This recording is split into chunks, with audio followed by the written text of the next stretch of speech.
insurance transactions ng kanyang mga anak na 2022 hanggang 2025. Ayon yan sa investigasyon ng Anti-Money Laundering Council o AMLAC. Ayon sa freeze order petition na inaprubahan ng Court of Appeals noong March 2, sinabi ng AMLAC na may indikasyon umano ng wealth preservation at intergenerational transfer ang insurance transactions na nakapangalan kay Cabral. Sa pagkatala ng AMLAC mula December 2024 hanggang October 2025, ang halaga ng iniligay na pera ng panganay na si Stephanie sa insurance policies at hinulot mula sa bank accounts na nakapangalan sa kanya. Aabot ito sa 7 transactions na may 37.7 million pesos worth of outflows. May 10 transactions na naitala sa pangalan ng bunsong si Colleen na aabot sa mahigit 92 million pesos. 9 out of 10 transactions recorded noong 2024 at 2025 lang. Ayon sa AMLAC, insurance-related ang majority ng transactions sa magkapatid kung saan ang beneficiary sila ng kanilang ina. Tayo ba yan? Transactions Tayo ba yan? Ay, ako ba yan? Tayo, is it us? Is it that? Is it us? Sa halaga ng kanilang recorded Is it financial us? transactions, Is it our nasa phone? mahigit 33.7 million pesos out of the 45.5 million pesos na over the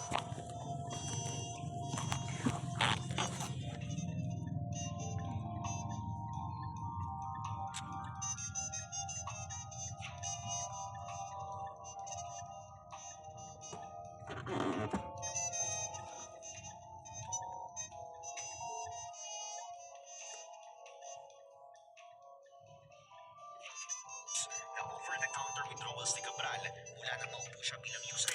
Naitala lang din noong 2025 nang iniulat ng Billionaire News Channel na pinatawan na ng freeze order ng Court of Appeals ang assets ni Cabral. Kabilang dito ang nasa 31 bank accounts, 25 insurance policies at 6 na motor vehicles. Kasunod yan ang affidavit na inihain ni former Undersecretary Roberto Bernardo na kasalukuyang nasa Witness Protection Program ng pamahalaan. Yes, si Cabral would tell me that she would communicate and meet legislators to inform them of the amount of their allocations and ask them for titles of project.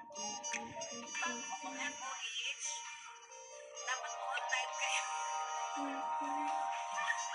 Ang aking mandatory is, hindi siya kailangan, hindi siya pwedeng mawala pag nagpapapakot. Kahit gusto niya o hindi yung menu ko, wala siyang choice. Bago ko pong may mali ba sa PS? Yan, sana yung bago mong perfume. Ipakita sa viewers paano mo yan i-apply. O, 35, 50, 75, 100, 125, 150.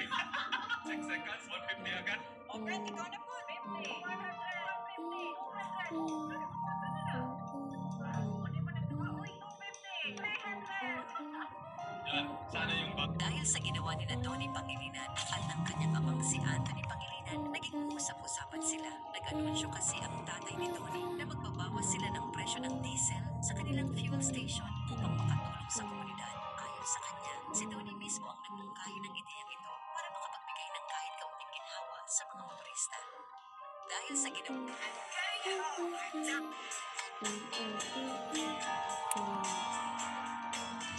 Mm.